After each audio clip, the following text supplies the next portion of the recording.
This is ArtIswear. I'm Vanessa Van Alstyne. I'm Katie Gibbs. And we're going to have a kind of a morbid podcast topic today. So it's a little macabre. It's a little down. So I want to start with a really stupid story. So when I was a kid growing up in Midland, Texas, my grandma lived on the corner of Staniland and I think Garfield. Creepy, but okay. It was something like, it was a big street for Midland, not for Dallas.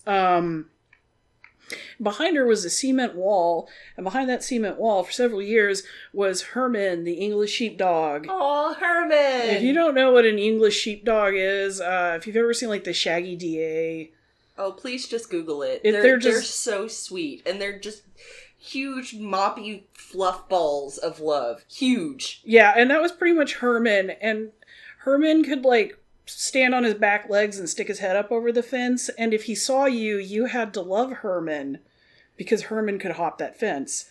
And if Herman hopped that fence, he was going to bowl you over and get as much love as Herman felt like. But Herman taught me this really important life lesson that I want to share with all of you now. Don't run from a herding dog. Which I'm not sure has any bearing on our podcast It today, doesn't. But it's an accurate statement. Don't run from the herding dog. Don't run from a herding dog. It will not work out well for you, especially if you weigh like 50 pounds and he weighs about the same. 90, yeah. Galumph, galumph, galumph. I mean, like my cat Maple, Herman was mostly hair, but hair and love. That's hair and it was like you could kind of see where the eyes were, and then this like tongue would emerge from the hair, and that was about all Herman was. The drippy, slippy.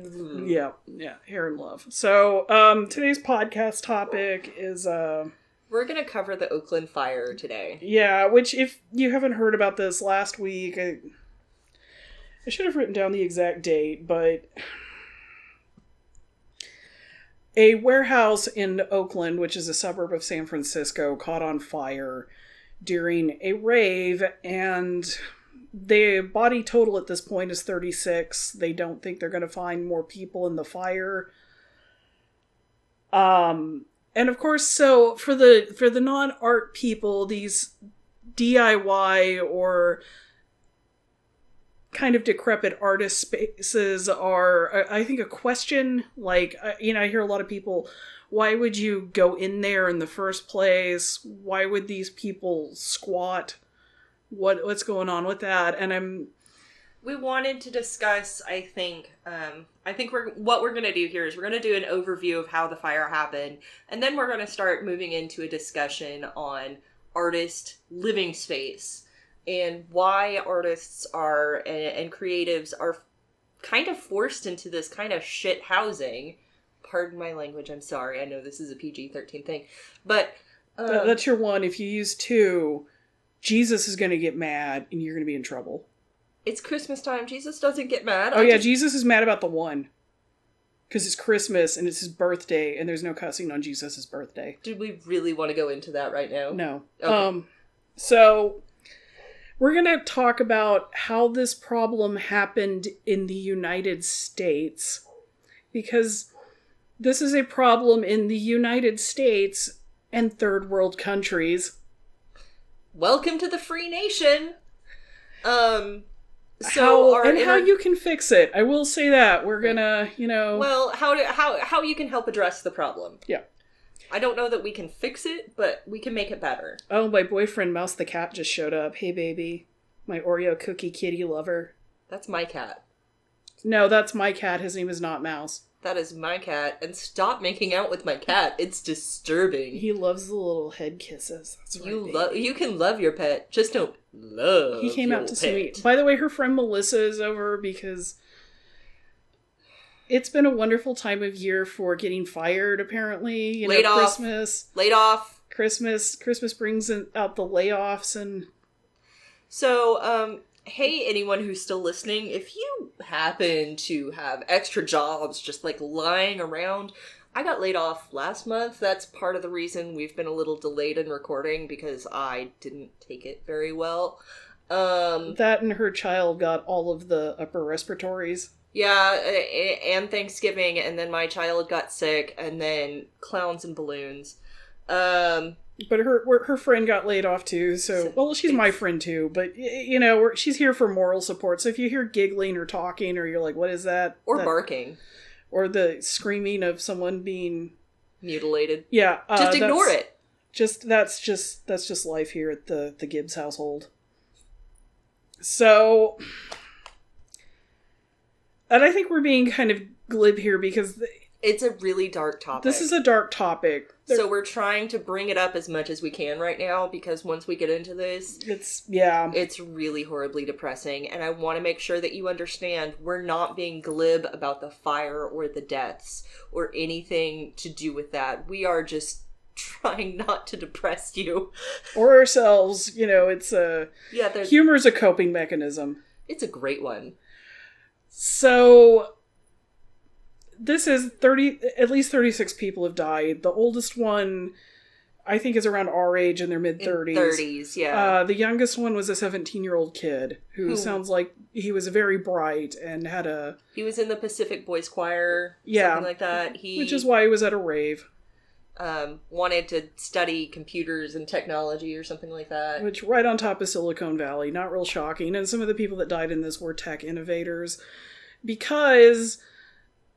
in an ideal world, tech people should hold hands with creatives, because there isn't a career I can think of where having creative out-of-the-box thinking would not benefit a corporate environment. But we're gonna have a segment where I and Julia talk. It's recorded over the phone, and we'll cover that a little bit more.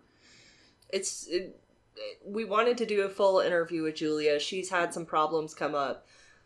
So Vanessa just did a quick kind of one-on-one with her on the phone, and just to get, a comment on how the fire, and... She's also organized events and spaces that were a lot like this one. And So let's talk about how this space was set up. It was an old warehouse. I want to say it was pre-1900. Right, 1880s, 1890s when it was originally built. It's around there anyways, and it was an old wood frame structure that... was in Oakland. Probably... I mean, the person that organized it and set this up years ago said that they assumed that this was up to code. I've been in artist spaces where you hope and pray that's true, but it probably isn't. Like, that's going to be a lot of studios I've been in. You can see the wiring. You can see the problems in the wiring. So it's looking at this point that it looks like a refrigerator had a short, and it was an electrical fire that started in the back of the building and moved to the front. Right. The space, since it was a warehouse, the artists and creatives who lived there and worked there set the space up themselves, and the inside was beautiful, but it was a labyrinth. It was a maze. There were areas just for musicians where they had like little cozy spaces with all sorts of musical instruments. There were little nooks and crannies for artists to, to create, to work.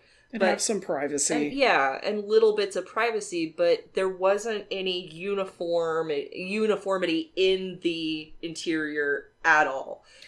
And so this was also a lot of added items where people that don't have a lot of money are bringing in wood or found objects. It was a very eclectic space. Right. Anything they could work with, anything they saw, because, you don't know, when you don't have money, but you still want to create, you will grab what you can and do what you can with it, and that means dragging stuff in off the street and piling it up. I've had so much dumpster furniture, and I know everybody has dumpster furniture, but perhaps the bulk of my furniture is dumpster furniture to this day. I'm sitting on my $15 leather chair I got from the thrift store. I paid cash for it. Yeah, and I think that, the bulk of Americans are not super wealthy, so you're probably listening to this and thinking, oh, yeah, I get that. Right. So I think that the idea of a cheap space, people understand that, but they look down on the scenario because this was zoned for commercial still. Right, you weren't supposed to be living there. Yeah, and somebody that we were telling about this, nice, not meaning it in a rude way, but referred to them as squatters. Right. Technically that's going to be accurate, but this is the reality of it. These are young creatives. Some of them had BFAs, some of them had science degrees, some of them probably had MFAs. They've been to college, they're doing the hard work of trying to be a creative, and in the United States there is not an infrastructure to support our cultural creators. Shocking. I remember reading a webcomic by, I think her name's Leanne Fausson. We'll post the link in our show notes later. Yeah, she was she still is. She's a big GLBTQ comic creator who now mostly does children's comics, and she illustrates children's books for a living. And she made this comic about how she had made it as an illustrator in Canada. And her comic's called Lily and the Bidyke, if you want to look it up. It's still on, I think, like Comic Genius, if you remember that old webpage. Oh my god, yeah. And it discusses how she got her BFA, she got her MFA, she turns around and learns illustration from another artist. And she ends up having a friend drag her to the welfare people in Canada to talk about getting subsidies for her art. And the whole time she's like, I'm just going to hear, I need to flip hamburgers and make art part-time. But no, the Canadian government was like, you have an MFA, you have spent the time going to college and are an educated asset to our culture. We're going to give you a subsidy to live off of until you make enough money as an artist to support yourself. That sounds like magic and unicorns. I live in the United States. I have a bachelor's degree in art history and currently am unemployed. Hi, hire me. I really want to get a job off of this podcast. Like, I really want somebody to email in and be like, okay, here you go. She answers phones. No, I'm kidding. She was a paralegal. I'm a paralegal, I swear. But anywho. So the point is, though, in other countries that are not like us or extremely impoverished with almost no infrastructure, I'm not going to name names, but just whatever you thought of. Countries. Yeah, probably. There is a support system for artists. MFAs are harder to get, but you usually graduate with at least 2 to 3 catalogs, which show off your work. There's government-supported art shows. There's government-supported art education initiatives. Artists are paid to display in spaces, not just by the government, but by the spaces themselves. There is an infrastructure in place to make sure that these creatives can contribute. And if a creative has maximized their ability and they're able to dedicate themselves to their portfolio, they're going to make people money. You have this idea of, I think, like millennials just taking selfies on Instagram. No, that's not. I mean, most artists want to create, they want to work, they're driven. I have never met an artist that made any money at their work that ever retired. They make a little less as they get older because they're old, but... Jeff Koons never retired. Yeah, no, that dude. I think if... There is, like, Marcel Duchamp spent 20 years of his life, like his last 20 years on one piece of artwork, but... I am allowed to roll my eyes at Duchamp. Yeah, and I think that he would, like, laugh and approve. See? So, I would like to dispel the myth of people just nursing the government T-tier. I want to triple dispel it for creatives, because this is not an easy career path to choose, and when you choose it because you love it and you're dedicated. You have something to say, and you want to be able to get that out. So that the United States provides little to no support for the arts is extremely embarrassing. Among many other travesties going on right now for the United States. So, You finish with your MFA. It's 2010. Oh, this is a hypothetical This situation. is a hypothetical situation. The economy is collapsed. You're applying to jobs at grocery stores next to people with like PhDs and, engineering. So your first job for the 6 months you get out of grad school is Petco. So you get up at 6 a.m, you clean out animal cages, you have people openly mock you if they find out you've been to college and laugh in your face for getting a degree in the arts, and you kind of stop making art because you're depressed and this job is soul-sucking and eating up most of your time for a wage that makes it where you can barely pay your bills. But you're making too much for unemployment. However, if you're really, really dedicated, you're going to then need a studio space to work in, especially if you're working with some kind of hazardous material, because burning your apartment down is going to be a whole other thing, and then that's, probably limited space that you need to live in. Right. If you can't even handle Petco because you're mentally ill, because you don't have a skill set that you feel like will lead to that, because the economy's depressed. Because you can't be on your feet for 8 hours. Or because you live in a place like San Francisco/Oakland, where housing is more expensive than New York City by several $1,000s for an apartment of equal size, you're going to have to make some serious sacrifices. So what happened with this warehouse? It is 10,000 square feet that can easily be divided up. And when you can't afford a $3,000 500 square foot apartment to start out with, but you can pay $350 to live in... Rent out studio space. To rent out studio space. In quotations. You're going to sleep on that sofa in the studio space. Yeah. And so those of you that are judging these people that were in that space, that were living that space, I challenge you, instead of looking down on them, to empathize with them and see where this could be improved. Because what if there had been city funds for that space to revitalize it and make it to where it was like safe, or there was at least a sprinkler system, and make it to where these creatives did have an affordable, reasonable place to live. Right. The 36 lives could have easily been saved. And you're probably saying that sounds overly simple, is it? Really?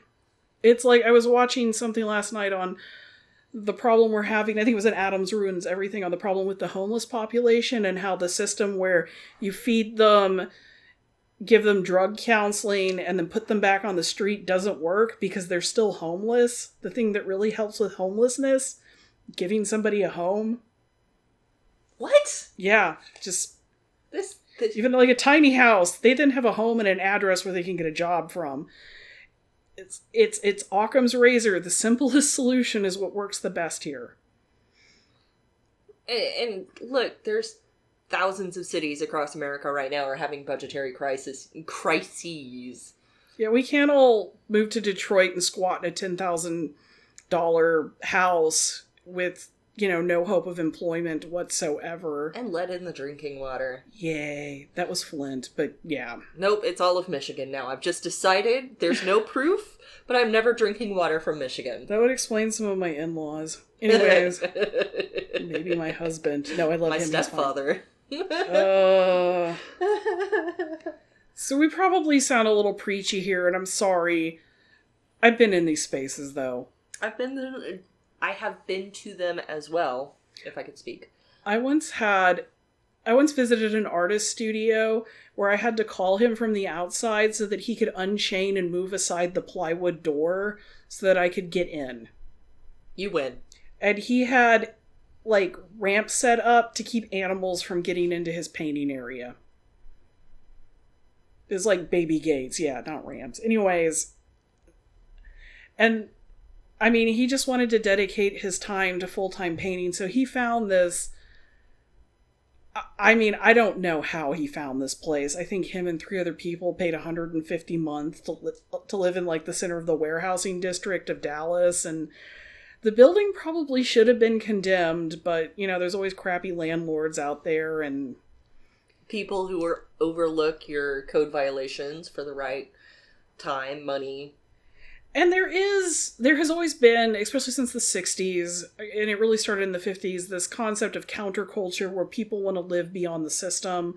You also have that, like, DIY punk aesthetic thing that happens where people are like, well, I don't fit within the mainstream, because when it comes to artists, you have musicians that are being loud. You can't drill in the middle of the night, in the middle of a residential neighborhood. They're going to complain even if you're doing it during the day, running power tools or welders. You have I haven't complained on any of my neighbors except for the one jerk face, and I did catch myself there. Thank you, Jesus.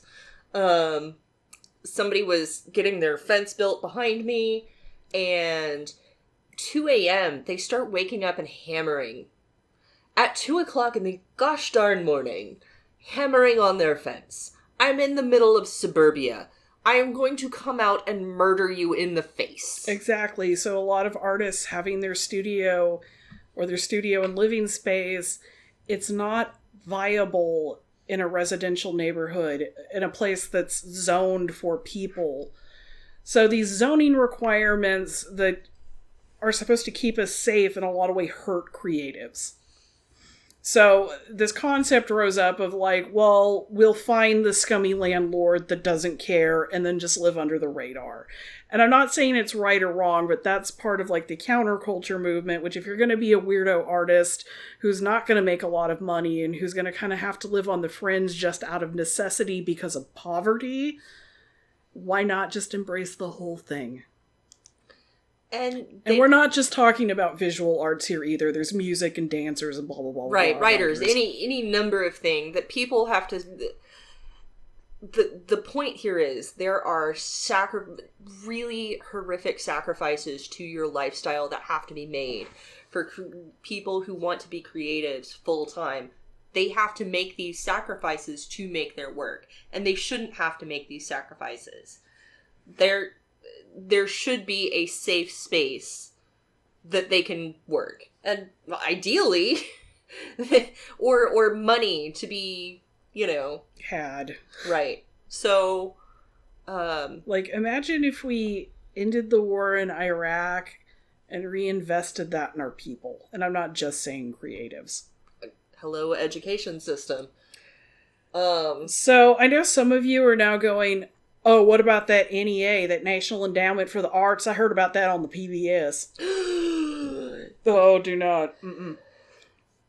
The NEA was established in the mid-60s to provide funding grants, which you don't have to pay back, for creatives of all facets, and it also does help fund PBS. Since 1965, until about, I think the last count was 2011, they distributed over $5 billion in grants. Now that sounds like a lot of money, but not over nearly 50 years. They average less than $200 million for its total cost every year. I want to say it's around $165 million. Now you have to consider that's what it costs to run the organization, all of your salaries, all of your infrastructure, and then grants out to creatives. And it has not risen for inflation in probably since the 60s. Maybe the 90s, I think, the last time I looked. They are extremely hard to get because they're also funding organizations. Oh, yeah. And, even if it was $200 million to our government is like a drop of water in the ocean. I mean, yes, we run at a deficit every year, and there's some places we need to cut, but the arts are not what's costing money. And the NEA really suffered a lot and came under a lot of fire in the 90s because there was some shows that were controversial, that they funded the organization that was displaying the work. And I think they had given a grant to Robert Mapplethorpe, who was a very controversial gay photographer. Right. I believe he's another artist that died of AIDS. He died very young. So I mean, some of the things I get the upset, like the picture Piss Christ, which was a crucifix submerged in what the artist claimed was urine. I don't want to know. You know what? I get why Christian groups were upset about that. Oh, yeah. But let's not yank funding for the arts. And that artist wasn't even American. It was literally just the institution had received NEA funds. So it's a lot of these arguments you've heard over the years about defunding the NEA. It's a redirect to either promote pro-Christian politicians' pundits or to make it to where you're not looking at where our money's really going, because it is not going to the arts. Oh, no. That's more guns, more bars, more guards. Yeah, I mean, you know what? Don't get me wrong. I would like funding for our infrastructure. Like, let's get Americans some actual real health care. Let's get some roads we could drive on without I mean, like, I like busting a tire. I like having them roads. They're nice. I would like for me not to be ashamed of my daughter's education. Yeah. And my son's education when he starts someday. God. But, I would also like cheaper child care. Shh. I mean, all these things have to work together, but let's not pretend like it's God needlessly forbid, going to artists who are sitting on their butts and doing nothing. right? Or these horrible millennials that just take selfies, because that's not the creative community. God forbid an artist actually have a child. I'm just going to throw that out there because, geez, you are never going to be able to afford to do what you want to do. If you're trying to live off your full-time artist work, and then you have a child that you have to care for. You know, Julia does that. She's getting her MFA, making art, and raising a daughter by herself. I don't know how she does it. Crack? No, Meth? No! Oh my god, don't say that. No! No! Bad Katie, no! A crap ton of energy drinks? Does she sleep? I don't think she does. Honestly, like, I don't know how. But that's the thing, like, why should we be incredulous over this? why have I gone to college to get an MFA, taken on all of this debt that was supposed to better my future, and the public at large laughs in my face because I tried to do something that I believed would both better myself and society? Like, I wanted to be a creative, to give back to the world, to share this, like, creative love of beauty and stuff. And that's part of why I've done this podcast, which has been its own bootstrapping thing. I owe Amazon a crap ton of money for it. Surprise! Surprise! You know, and I don't want a pat on the back or the precious snowflake acknowledgement. I just want to make a living. And why is that asking too much? So, yeah, more upset personal rants. So, NEA, not giving money. How do you fix this art problem, though? Like, how do we look at that? Well, you know, it's a great example of a repurposed space that's actually safe. Valley View Mall here in Dallas. And it's supposed to be torn down, then they push back the construction date again. But this ill-funded retail real estate hell. This ill-funded real estate group has purchased the land. They're supposed to knock it down for one of those outdoor living malls, but in the meantime they've allowed artists, creatives, small businesses, like my friend Paul Riddell, who runs the Texas Triffid Ranch. He grows like carnivorous plants and now has the space to actually put them in these fabulous displays that he hand makes. And his wife's a jeweler, so they share the space together in the rent. Her name's Carolyn Crawford. She also makes amazing jewelry. You have a really cool carved skull necklace that's hers. Have you ever seen that? Anyways, they're wonderful, creative people, and they have an opportunity to really expand their work because it's a cheap, affordable space. When the mall gets knocked down, they're just going to have to kind of figure it out. Right. What these developers could do, instead of knocking the mall down, is repurpose some of the existing spaces as living spaces. Because if you think about it, you even have like food already set up inside of there. And promote this like coexistence of living between the artists and the general public. It would be a really awesome idea. Because you could then, especially if they've already gotten the rezoning handled, you could then provide this alternative creative space, and they have like art walks and events nights where you can go in and talk to the artists and meet the creatives that work there.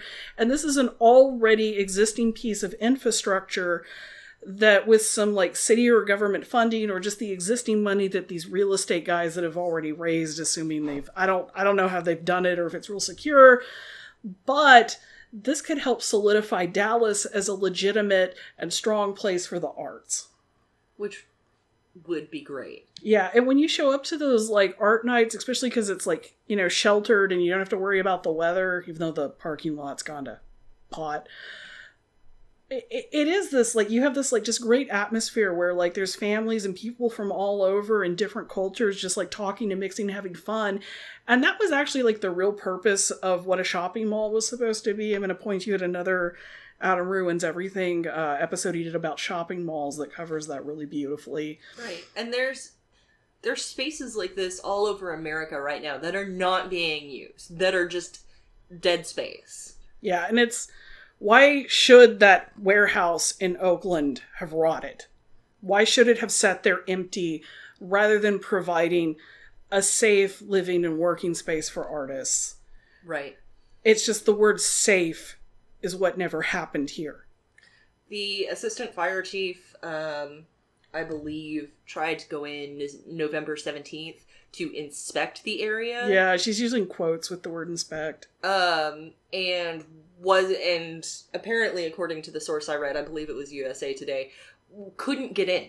And I don't believe that. Yeah, and I mean, yeah, it was going to be a fire hazard. I think that building just in default, because it hadn't been taken care of for so long, was a fire hazard. Was completely not up to code. But imagine if the artists had been able to work with the city to actually really transform that space, to just like put in some like legitimate walls, maybe gotten a grant to replace the electric. It could have been a jewel in Oakland. Like there's another space like that here in Dallas called 500X. That's an artist collective where they've all pooled their funds to like actually fix this warehouse building with the cheap rent and generous help of a real estate man here in Dallas.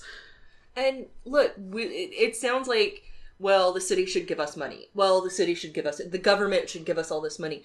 This money would increase tourism. This money would give people jobs. This money would put money back into the systems that are already failing and give them a boost. That little bit of seed money right there is going to help so many people contribute back to the government and back to the places that gave them this money, and contribute to our culture and our society in ways that we can't put monetary value on. And if you want proof of this, there's a word you need to research. And that word is gentrification. Gentrification? Oh my god, social justice warriors, run away, run away, run away. No. Blah. And yes, some people hate gentrification, some people love it, but this is what happens. You have your cheap, derelict housing. This is Detroit. This is exactly what happened to Pittsburgh that revitalized it. It happened in Charlotte, North Carolina. In Dallas, it's happening in Oak Cliff. Yeah, and it's happening over in the design district where they had to move all of the artists. What happens? You have this cheap piece of real estate. Right. These rundown areas. Oak Cliff in Dallas was, for a long time, the not safe area. Yeah, I worked there. And I'm going to say, if you go back historically, Dallas was a segregated southern city. That is where So it's in the southern area. You can imagine the type of housing and the type of and you can imagine segregation why that it was. We're saying that this was a result of segregation. Right. Anyways. The houses are beautiful, and they're starting to revitalize that area and make it more of an arts district. Because of the Bishop's Art District, which was just a really smart real estate guy that came in and made room for, like, crafts and small businesses. Oh my god, the chocolate place down there. That's it. I'm promoting them. Death by Chocolate. There's one in Dallas, and there's one in Plano, and their marshmallows just melt in your mouth. There's a pie place down there that's ridiculous. Oh my gosh. See? And we love this space. Everybody loves this space. Food trucks go down there now. There's there's all sorts of opportunities down there just to go out with your family in a safe space and see these small businesses and artisans. So, cheap space, the artists move into it. So when an artist moves into the space, not only do their little art friends come along, their collectors come along. And if you're collecting artwork, ideally you have a little bit more money. So you go, you know what? This is a fantastic space. It's so cheap. I can either flip this or I could move down here and live better for less.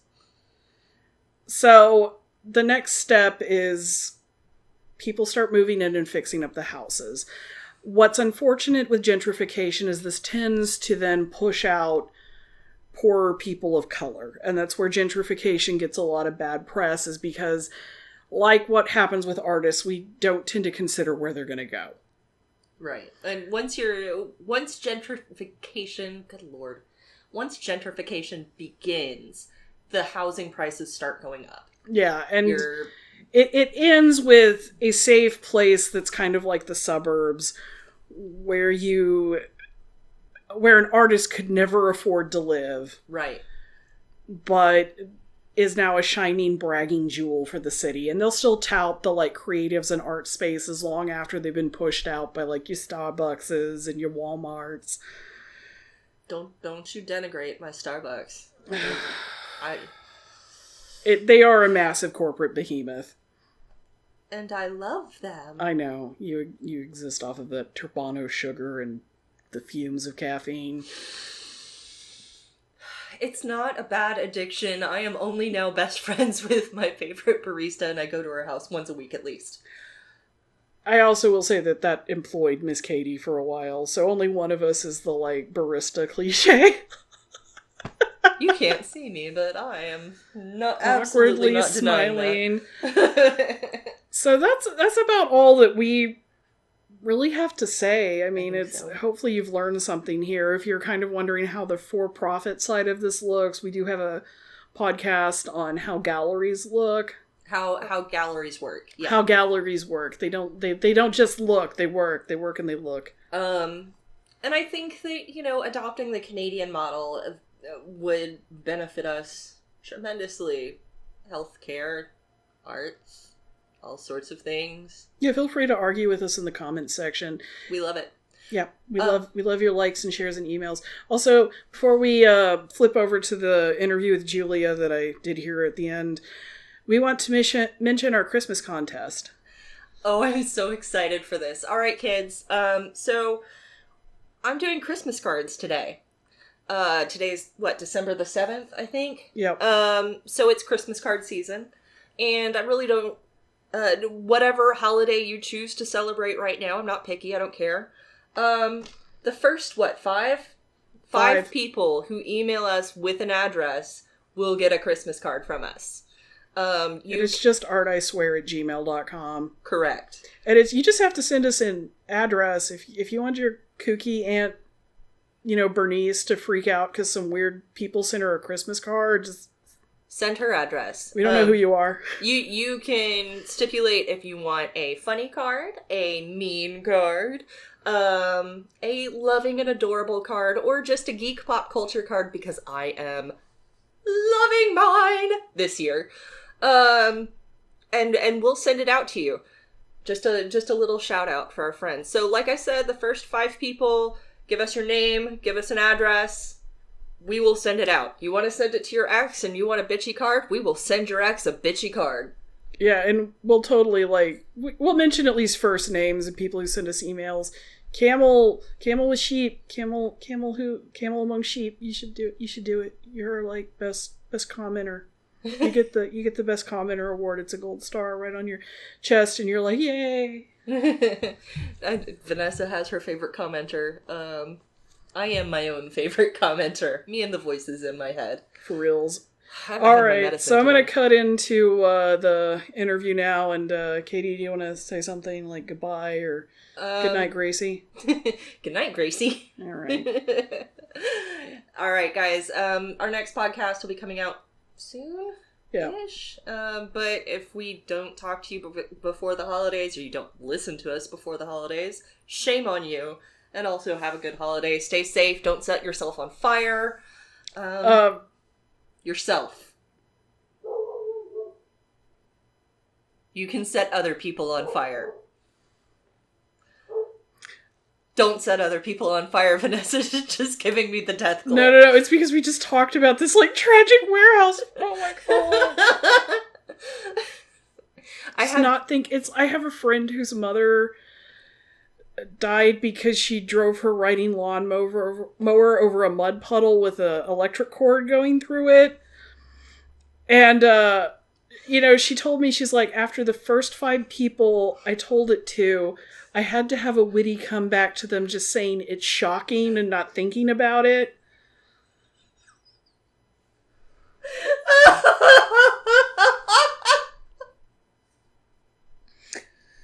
I am one of those people. Yeah, and that was the first time she told me after we'd met.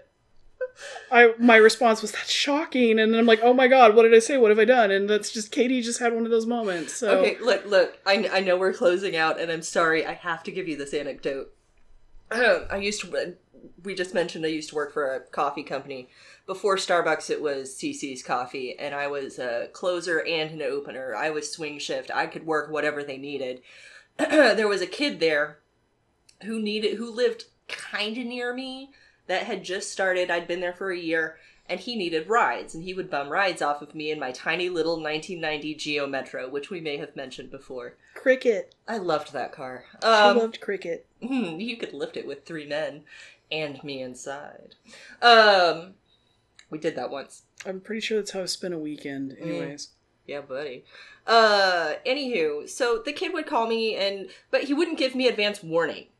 So one night I had closed, and it had been a late close. I'd got out late, I got home late.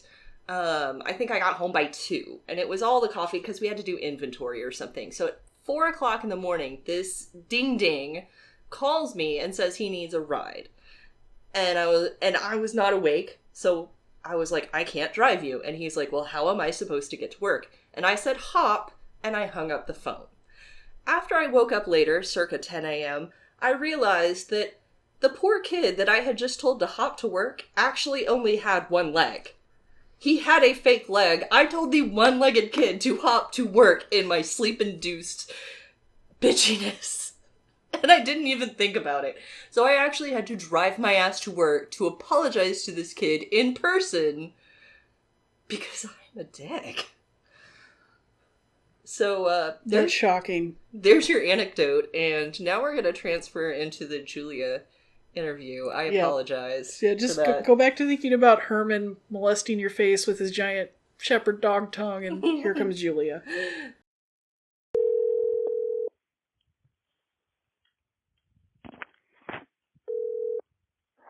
Hello? Hey, can you hear me okay? I can, yes. Sweet. Can you hear me? Oh yeah, you sound fine. Okay, great. So, you were going to be on the podcast today, but you have had an amazing time with your car recently. Yeah, my car got obliterated, and my aunt went to the emergency room this morning, and she lives with me, so that was crazy. And I've got 2 final projects due today and tomorrow. So it's crazy time. Yeah, the joys of grad school. Well, I hope your aunt gets better, and I think the good news is whoever totaled your car left their license plate stuck to the car. They did. I'm very grateful for that detail. So there's a hit and run charge for someone, and you weren't in the car, so you're okay. I wasn't. Yeah. Yeah, I think it was parked, right? It was. I'm still waiting to see if he has insurance. I do not know, and I thought I got the fanciest insurance that covered uninsured drivers, but no, it doesn't. So I'm a little nervous, but just focusing on my final projects right now, and everything will be okay. It always is okay. I won't die. Everything's fine. Yeah, for sure. Well, I hope that turns out best for you. So. Thank you. So you wanted to make a statement about the Orlando fire and having your experiences having lived in some art spaces that were maybe a little sketch. Yeah, for sure. I've when I got out of art school, I lived at one of these places, very illegal, no codes being followed, but it allowed me to live very affordably. It was like $350, all bills paid, with internet, and I could throw shows in the space, and I could afford to have the part-time job that allowed me the time to do all of the art and the shows that were important to me and were, I think, much more valuable to our community than the awesome daycare job that my art degree got me. So yeah, and since then I've thrown a lot of shows in these types of spaces, and as a performance art organizer, I cannot reiterate enough how valuable this kind of space is to the work that I do. And by this kind of space, you're talking about low-cost spaces where the zoning is not going to restrict sound or people showing up, because let's face it, you're not going to have a performance art night in the suburbs. Right. And not, so low cost, I don't have to pay to use them, or don't pay that much, because people who have these spaces want to support the work that I'm doing. And on top of that, like when I do a fundraiser,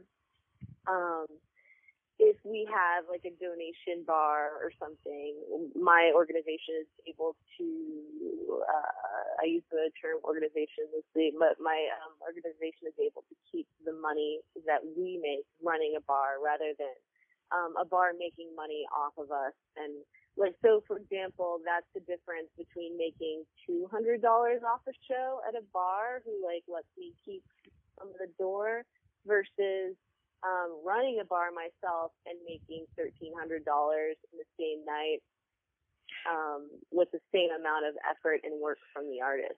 Well, and this money is going to go back into the liquor you've already purchased. It's going to potentially go to artists to compensate them for their time. You might exactly, all the money that I make goes back into creating more events. Yeah, because I don't want. These are fundraisers for the arts.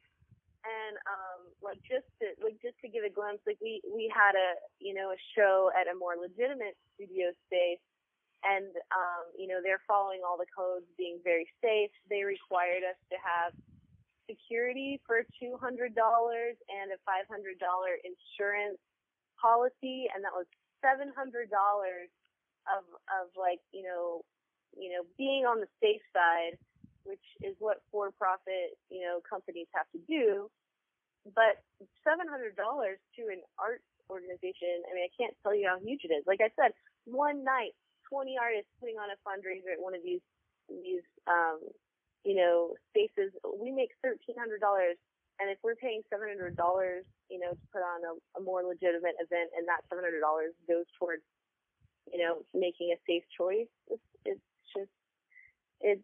just kills possibility and creativity to follow all the rules that are in place for these money-making businesses out in the world. And I think that what's good here is that it stresses the point that you're not doing something illegal. You're not looking for the space so that you can get away with stuff necessarily. It's just affordability, because the United States, unlike other countries, puts little to no funding into their art. They don't provide spaces for the creatives that work hard to earn these degrees and don't support them. Whereas other places like Europe might provide these spaces, or at least help with some of the funds, or provide a stipend so that their MFAs could live. Right, yeah. Like, a gallery in Germany paid me money they got from the German government to go perform performance art in their city. And they were like, bring us back to Houston. And I was like, haha, like, we don't, our government doesn't do that. Yeah. At all. I mean, Houston does have arts funds, but a lot of people want them. And for example, the manpower that I put in to write the last grant, I mean, it was at least like 3 days of nonstop work to create this thing that may or may not make, a few $1,000s to put towards an event. Well, and then let's also point out that you are a degreed professional. You have a BFA. You're working on is it an MA or an MFA? An MA. So anybody who was in grad school with years of experience, already, with a bachelor's degree, who worked in like business or medicine or law, they would expect money to come back for doing these kinds of public events. Whereas as an artist, you're just like, hey, let me pay someone so that I have the privilege of doing this thing I have worked hard to get a degree in. Right. Mm-hmm. Yeah. Yeah, and yeah, bars make money off of me putting on these shows in their spaces. Yeah, venues make money off of me. I'm not making money at this point. I'm hoping to find some ways to do it, and I think there's some great and exciting models out there that are giving me some hope for the future. But well, and you're the kind of creative professional who's good at organizing people and help build futures for the arts. So, the momentum that you're pushing forward is the kind of momentum that makes a difference. And if there's people who are listening to this and wondering how they can work in the art world and not be an artist, they can look to your kind of career, I think. Yeah, I don't know. I mean, I think, like, I'm noticing, like, this is my passion. I can't do anything else. Like, I love organizing the arts. When I do something else, I feel like I'm dying inside. Like, if you have the ability to have a money-making thing on the side that you can do part-time and then do art on the side as well, I think that's a great model. And I encourage people to do that, too.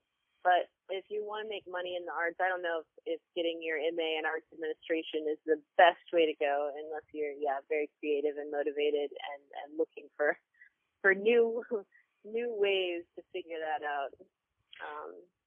Cool. Mm-hmm. Yeah, and I think the other thing to point out about the Oakland fire is because we've all been in these spaces that are a little bit frightening and, maybe not up to code, but cheap, and that's what we have to do because we're all broke. Every time this happens, we either know someone that's involved or we think about, oh man, I have been in a space where I was like, this is a fire trap. Yeah. And so it kind of resonates with all of us because we see, how dangerous it is, and it's just because the United States doesn't put any emphasis into our cultural creators or funds. Right. Yes. For sure. I've been in, not a million, but a lot of situations that could have ended like that one did. And no one organizing these shows is, doing this for their own gain. Like, everyone who has a place at those ships loves artists and the arts, and that's why they're doing what they're doing. And I think our culture we are not tapping into the value of the arts like we should, and that's kind of the main point that I want to put out there right now, because what I'm realizing is creativity and artists are an incredible, valuable resource. And we all know they do all these things, like they provide like therapeutic value, healing value, like they make us feel better, they give us an expanded view of the world. I think everyone who's listening to this probably agrees with this. Yes, art is good, it brings beauty into our lives. But on top of that, like, there's so much value that creativity and artists can bring to the for-profit world, to businesses. And I'm finding so many examples of the way that the arts could be used to, bring jobs to the economy, to strengthen for-profit businesses and to our city.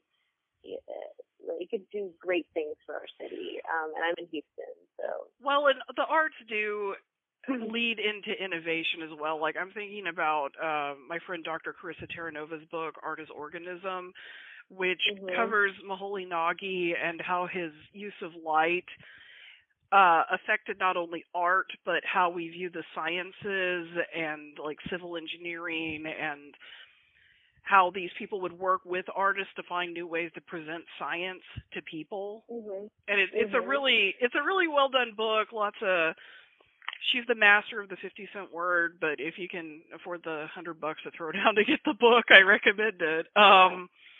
Well, Sir Ken Robinson, who wrote Out of Our Minds, is another. He has like one of the, I think it's the top most viewed TED Talk right now, and he has another one who puts out these ideas that creativity, it's valuable in every single field, and it's going to make everything better.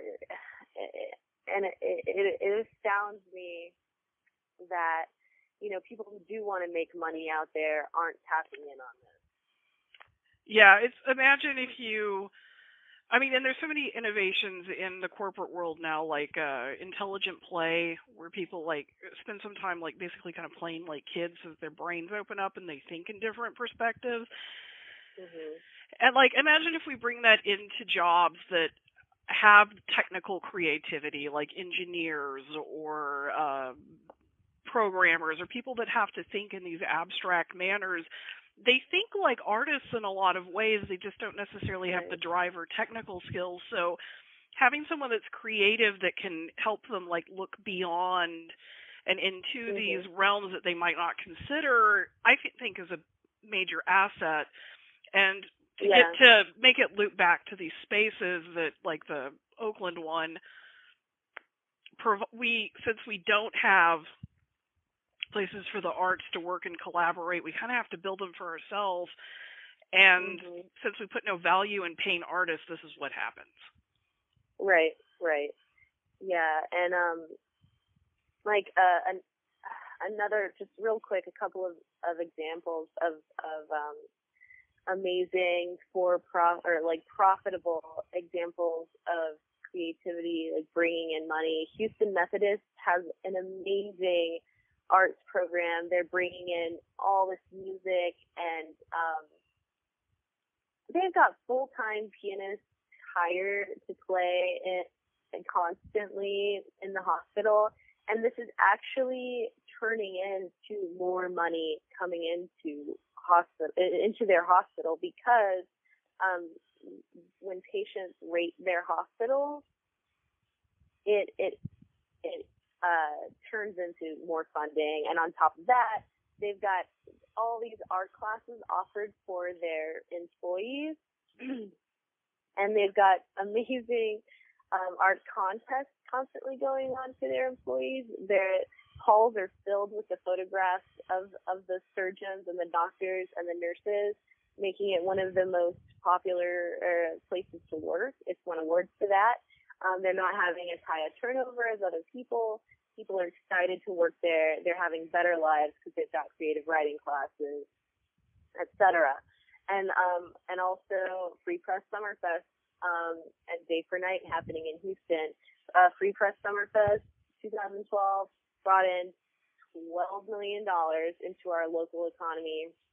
And Day for Night is amazing. It's half incredible art installations, bigger than the MFA are, putting on, bigger than like the First Works are putting on. And it's incredible. They've got 25 amazing art installations happening in this one festival. I don't know, 25, I kind of made up that number as a guesstimate, but like 2/3 of the tickets of that festival are being sold to people out of town, and that's bringing in tons of revenue to our city. Hotels, everyone is profiting off of this amazing work that artists are doing. And I think that we need to have so many more opportunities like that. so that artists have opportunities to make a living wage. And I also think that the 40-hour work week is stupid, and we shouldn't have to have that in order to survive. We should be able to have time to create and to do our things on the side, the things that make us happy and the things that make our community better. And yeah, I think that's exactly. We can't make the world better if we're flipping burgers at Burger King. Exactly. And then there's a lot of people don't feel like that's even a valid job, so it's like, what do you do? All right, Julie, I appreciate you taking the time out of your busy schedule to talk with us. Yeah. Well, it's important to me. The things I've seen in those illegal spaces are like the most alive forms of creativity, in this community, and it's so valuable to me. I would never, ever want to kill that. So, this is incredibly important to me, and I'm glad you guys are talking about it. Thank you. Yeah, well, and the other thing is, like, I'm going to stress, these don't have to be illegal spaces. Right. Yep. But our community, or our society, our culture needs to figure out a way to provide space and ability to make cutting-edge art that isn't, completely tied up by the red tape that for-profit businesses have to do in order to make money. It's not the same thing. Exactly. I don't know how. I mean, I've got some ideas, but we've got to figure this out. It's for the betterment of all. Awesome. All right. Well, thank you once again, Julia, and you have a great day. You too. Bye. Bye. Thanks, guys. Have a good holiday. Thank you for listening to Art I Swear. This has been an episode of Art I Swear. I would like to thank Joe Giggs with the DJing in the New York and have a shocking good time but don't catch fire. Joe Giggs, everyone. All samples taken by the Iridile Project. Thank you to Conant's Iridile Project. If you want to learn about number stations and be shocked by how great they are, check out the Conant Project's Iridile and have a creative day. Bye, guys. We're going to hell.